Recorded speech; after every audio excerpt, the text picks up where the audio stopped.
देखो ना, जैसे हम नाम जप करते हैं, भगवत चिंतन की चेष्टा करते हैं तो बड़ी जोर से गंदगी आती है। ये सबका अनुभव है जो भजन करते हैं, बड़ी जोर से, जैसे कि दरिया में उफान आ गया हो। एक से गंदी, मतलब जो आपको भी लगेगा कि यार ऐसी बात कैसे हो सकती है, बिल्कुल घृणित। वो आराध्य देव पर घृणित भाव, वो अपने गुरुदेव पर घृणित भाव, वो कुछ भी डरना नहीं, समझना। ये आपके, तो आपको लगेगा कि कितना नीच हूं, कितना गंदा हूं, क्या क्या सोच रहा हूं, कैसे, मतलब कुछ नहीं, समझना।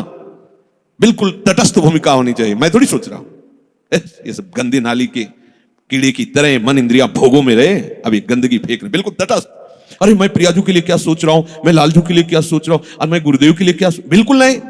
ये बेईमान लोग हैं, ये हमको भयभीत करेंगे, हमारी निष्ठा बिगाड़ेंगे, हमारा भाव बिगाड़ेंगे, बिल्कुल नहीं मानना। ये हम बहुत खूब अनुभूत सोची समझी बात करें, खूब साधकों से मिली हुई बात। ये अपने आराध्य देव पर ही गलत भाव कर लेगा, ये अपने गुरुदेव पर भी गलत भाव कर लेगा। आपको डरना नहीं है, ये किसी भी तरह से आपको हटाना चाहता है। जहां आप भगवत चिंतन में लगे, अब भगवत चिंतन आपके हृदय में आए हुए या बसे हुए या पुराने संस्कार सब मिटाएगा। बिल्कुल आपको चिंता नहीं करनी, चलने दो नाम कीर्तन, नाम जप, मंत्र जप, वाणी चिंतन, चलने दो सेवा।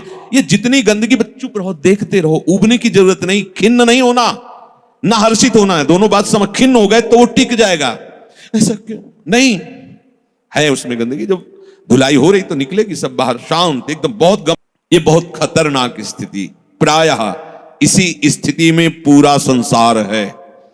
बैठे बैठे बस वही चल रहा है, ये किया वो करूंगा, ऐसा बना लिया वैसा बना लूंगा, अब इतना ऐसा हो जाए फिर वैसा हो, और ये सब कर सोचते सोचते काल आ गया, मृत्यु, शरीर छूटा। अब जो सोच रहा था, जो सोचा, उसके परिणाम से दूसरी योनि मिली। बस यही चक्र चल रहा है। जब ये प्रभु का चिंतन करता है तो संसार का चिंतन जो स्वाभाविक होता रहता था, अब हो तो रहा है।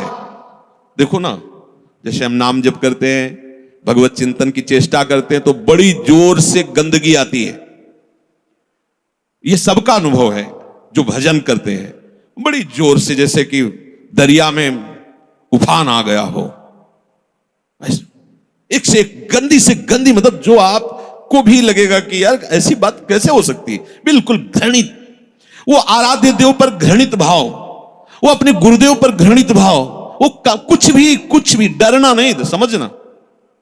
ये आपके, तो आपको लगेगा कि कितना नीच हूं, कितना गंदा हूं, क्या क्या सोच रहा हूं, कैसे, मतलब कुछ नहीं, समझना। बिल्कुल तटस्थ भूमिका होनी चाहिए। मैं थोड़ी सोच रहा हूं ये सब गंदी नाली के कीड़े की तरह मन इंद्रिया भोगों में रहे, अभी गंदगी फेंक रहे, बिल्कुल तटस्थ। अरे मैं प्रियाजू के लिए क्या सोच रहा हूं, मैं लालजू के लिए क्या सोच रहा हूं, और मैं गुरुदेव के लिए क्या बिल्कुल नहीं। ये बेईमान लोग हैं, ये हमको भयभीत करेंगे, हमारी निष्ठा बिगाड़ेंगे, हमारा भाव बिगाड़ेंगे, बिल्कुल नहीं मानना। ये हम बहुत खूब अनुभूत सोची समझी बात करें, खूब साधकों से मिली हुई बात। ये अपने आराध्य देव पर ही गलत भाव कर लेगा, ये अपने गुरुदेव पर भी गलत भाव कर लेगा। आपको डरना नहीं है, ये किसी भी तरह से आपको हटाना चाहता है। जहां आप भगवत चिंतन में लगे, अब भगवत चिंतन आपके हृदय में आए हुए या बसे हुए या पुराने संस्कार सब मिटाएगा। बिल्कुल आपको चिंता नहीं करनी, बस चलने दो नाम कीर्तन, नाम जप, मंत्र जप, वाणी चिंतन, चलने दो सेवा। ये जितनी गंदगी, चुप रहो, देखते रहो, उबने की जरूरत नहीं, खिन्न नहीं होना, ना हर्षित होना है। दोनों बात समझ, खिन्न हो गए तो वो टिक जाएगा, ऐसा क्यों नहीं है उसमें गंदगी। जब धुलाई हो रही तो निकलेगी सब बाहर, शांत एकदम, बहुत गंभीर होना चाहिए उपासक। इस स्थिति वाले को एकदम घबराना नहीं चाहिए।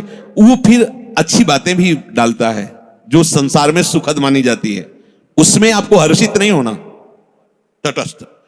यहां तक कि वो भागवतिक बातें भी डालेगा तो आपको भी गंभीर रहना है, क्योंकि वो थोड़ी देर जब समझ गया कि ये भागवतिक बात को सुनता है, तो जहां भागवतिक बात दी आप सुनने लगे, तो अपनी पेशगी कर देगा, आप समझ ही नहीं पाओगे, दस्तखत करवा लेगा। बहुत चतुर है, इसीलिए सबसे बड़ा चतुर सृष्टि में कौन है? रामाय भजते चतुर नर, उसे सुजान कहा गया है। क्योंकि इन सब चतुरों को भी काबू में करने की सामर्थ्य भगवान नाम जापक में है। एक एक हरकत वो मन की देखता रहता है, एक एक हरकत, छोटी सी छोटी उसकी चेष्टा। अच्छा समझ में आ रहा है? ठीक, कुछ नहीं, कोई नहीं बिगाड़ सकता, बस आप झुकना नहीं इस पे। बाहर की बात नहीं कह रहे, यहां की बात।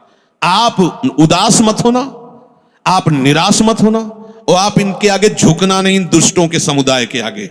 एक से एक पेशगी देंगे, आपको निराश करने की चेष्टा करेंगे, आपको ऐसा कर देंगे कि लगेगा भी इस भोग के बिना तो हम जी नहीं सकते, अब ये भोग भोग ले, फिर भगवान मिले या ना मिले। झुकना मत इनके आगे। ये दुष्ट प्रवृत्तियां आपको रौंदने की चेष्टा कर, और आप तभी नहीं झुकेंगे जब मत परायणा भगवदास। अगर भगवदास रही तो बातें बोलते रहो, कुछ नहीं होने वाला, वो अपने आप वहीं आपको आकर्षित कर लेंगे। तो जो भगवद आश्रय छोड़ चुका है और संसार का आश्रय लिए है, तो चाहे जितनी चतुराई करे, संसार का ही चिंतन होगा। और संसार का चिंतन है विषयों का चिंतन, और विषयों का चिंतन है दुर्गति। स्पष्ट समझ लीजिए, क्योंकि विषय चिंतन में राग, प्रियता, आसक्ति पैदा होती है। जैसे विषय चिंतन होता है, उस विषय चिंतन के प्रति राग होता है, प्रियता होती है। अगर ये वस्तु मिल जाती आज खाने को, ये भोगने को, ये देखने को, ये सुनने को, मजा आ जाता, आनंद आ जाता। ऐसा राग, प्रियता और आसक्ति और विषय सेवन की ललक अब रहा नहीं जा रहा। ये कब शुरू हुआ? विषय चिंतन से। ध्यान रखना, ध्यायतो विषयान पुंसः संगस्तेषुपजायते। विषयों का ध्यान करने से, चिंतन करने से विषय संग अर्थात आसक्ति उसके हृदय में प्रकट होती है। अब तो रहा नहीं जा रहा, अब वो भटक रहा है, क्या करूं, कैसे करूं, कहां वो पाऊं, ललक रहा है। बड़ी दुर्गति की ये स्थिति होती है। प्रायः हर साधक इस आग से जल करके आगे निकलता है। आग बुझाने की चेष्टा मत करना। इसमें अगर आपने थोड़ी भी बैलेंस बनाने की कोशिश की तो मार्ग छूट जाएगा। इस आग से ही निकलना है, पक्का तय करो। आग को बुझा करके निकलना है, कभी नहीं, निकल ही नहीं सकते। और जब आप इस आग में कूदोगे तो ये आग जलाएगी नहीं, चंदन हो जाएगी। बाहर से तुम्हें लपटें दिखाई देंगी, और जब अंदर प्रवेश करोगे कि हे प्रभु आपके लिए मैं जलूंगा, तो कहीं भी धुआं भी प्रवेश नहीं हुआ विभीषण के घर में। पूरी लंका राख हो गई, एक विभीषण कर गृह नाय। पूरा संसार जल रहा है, कामाग्नि, क्रोधाग्नि, लोभ, लेकिन भक्तों के हृदय में उसका धुआं भी प्रवेश नहीं करता, क्योंकि वहां भगवान का आश्रय है। विषयों का सेवन शरीर से भी ज्यादा घातक है मानसिक सेवन। समझना, साधक क्या समझता है कि मैंने कोई क्रिया तो की नहीं, अच्छा बहुत चतुर है, मानसिक पाप लगता नहीं, कलिकर एक पुनीत प्रतापा, मानस पुण्य होए और नहीं पापा। ओ बैठे बैठे बस, गलत बात समझिए। शारीरिक सेवन से ज्यादा गंदगी पैदा होती मानसिक चिंतन से। शारीरिक सेवन से उतना सुखासक्ति नहीं पैदा होती जितनी मानसिक चिंतन से। देखना आप खुद, जब ये मन आपको किसी भोग के लिए आकर्षित कर रहा हो तब देखना कैसा वो सुख देता है, और जब आप उसी भोग को भोग रहे होंगे तब देखना फिर लगता है कि वो तो जो चिंतन में था वो तो समझो शारीरिक क्रिया से ज्यादा घातक मलिनता पैदा करता है मानसिक भोगों का संयोग। उसमें विषयों की विशेष आसक्ति पैदा हो जाती है। वो ऐसी प्रियता होती कि बार बार हृदय को चूर चूर करती रहती है। तब देखो ना संसारिक पुरुषों को, देखो ना, अब वो विषय सेवन करे चाहे ना करे, विषय राग उसका नाश कर चुका। ये बहुत समझने की बात है कि हम किसी से मिलते नहीं, हम किसी से, लेकिन एकांत बैठकर अगर आप मन के साथ विषयों में विचरण कर रहे हैं तो आप में और एक घोर संसारी में कोई अंतर नहीं है। संसारी को तो एक दैन्यता भी रहती कि मैं बड़ा नीच हूं, कामी हूं, और अपने अंदर एक अहंकार रहता है कि मैं बैरागी हूं, मैं महात्मा हूं। समझते रहे ना, शरीर से क्रिया नहीं हुई पर मानसिक आप उसका संयोग सुख चिंतन के द्वारा, तो आप बहुत मलिन हो रहे हैं, आप अपना बहुत बुरी तरह से पतन कर रहे हैं। ये भगवत वाणी है। तो होता है ना स्वाभाविक, उसमें हम क्या कर सकते हैं? उसमें नाम जप कर सकते हैं आप, वही तो डिलीट करेगा, चतुराई नहीं। कई बार सत्संग में कहा, कुछ भी चल रहा है अंदर, मन फेंक रहा है, राधा राधा राधा राधा, ये जो आपका राधा राधा चल रहा है ना, एक भी चाल उसकी नहीं चलने देगा। वो चाहे जो विषय सेवन की बात, विषय सुख की, बार बार राधा, तो जलाएगा तुमको। बंद करो ये राधा नाम। पहले हम जो पेश कर रहे हैं उसमें तन्मय हो, बस आप छोड़ना नहीं तो हानि हरिवंश के नाम अंतर परे। कहे हनुमंत विपत्ति प्रभु सोई, जब तो सुमिरन, यही विपत्ति फंसा देगा। अरे बहुत विचित्र है ये, बहुत विचित्र है। लड़खड़ा कर कदम वहीं खड़े हो जाएंगे जहां चिंतन चल रहा है।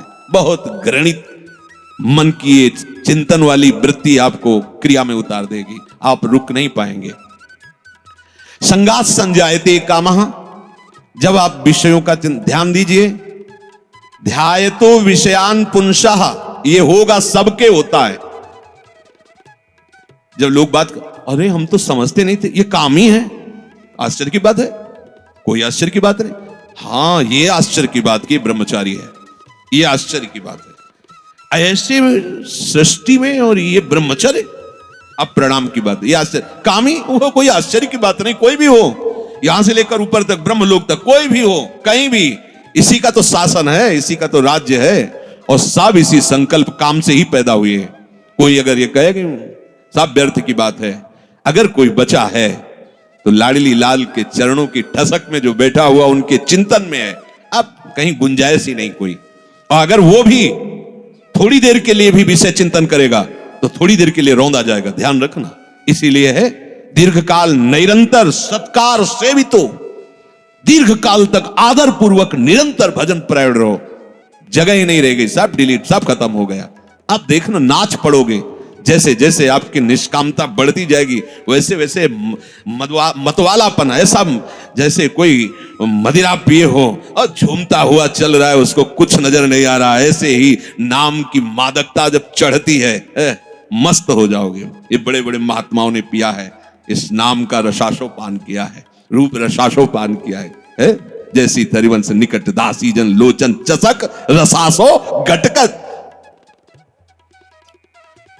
जब आपका विषय चिंतन चल रहा है, यदि नाम नहीं चल रहा तो खतरे में अपने को डाल रहे हो, और नाम चल रहा है तो तुम्हें परेशान होने की जरूरत नहीं, वो कुछ नहीं कर पाएगा, कुछ नहीं।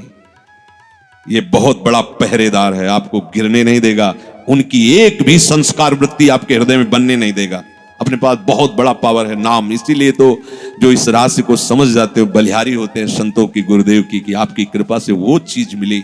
पायो जी पायो मैंने राम रतन धन पायो। ये नाम ऐसा महामहिम, भगवान को अधीन कर ले, मन की क्या बात है, मन अधीन हो, ये क्या बात है। भगवान को अधीन सुमिर पवन सुत पावन नामू, अपने बस करी राखे रामू।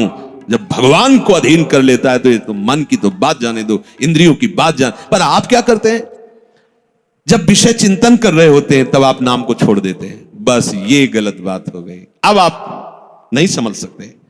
और नाम चल रहा है तो याद रखो, बिल्कुल कुछ नहीं बिगाड़ सकता है, कुछ भी चिंतन करता रहे, तुम परेशान मत होना।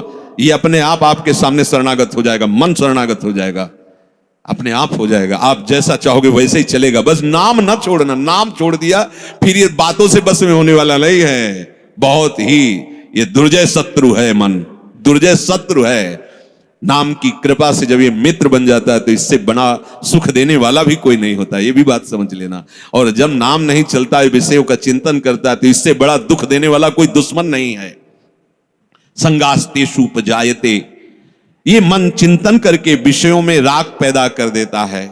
कैसे वो भोग मिले, अब तो जीवन बेकार लगता है बिना उसके भोगे अब तो। और सही बात, न उसे रात में नींद आती है, न दिन में उससे किसी से मिलना अच्छा लगता है। जैसी प्रेमी की स्थिति होती ना, ऐसे कामी की भी हो जाती है। बस उसको वही बात, कब मिले, कब देखूं, कब भोगूं, बस अंदर जिस विषय में तन्मय हुआ वो इसी विषय के लिए। अब जब वो प्रबल कामना हो जाती है तो कामात क्रोधो भी जायते, यदि कामना की पूर्ति हो गई तो भयंकर दोष पैदा हो गया, लोभ, और भोगूं और मिलूं, कभी एक क्षण के लिए ये भोग हमसे दूर ना हटे। और कहीं प्रतिकूलता पैदा हो गई तो भयंकर दोष पैदा हो गया, क्रोध। दोनों में हानि है। कामना से कभी किसी का कोई मंगल नहीं हुआ है। अगर काम की पूर्ति होती है तो भयंकर लोभ पैदा हो जाएगा।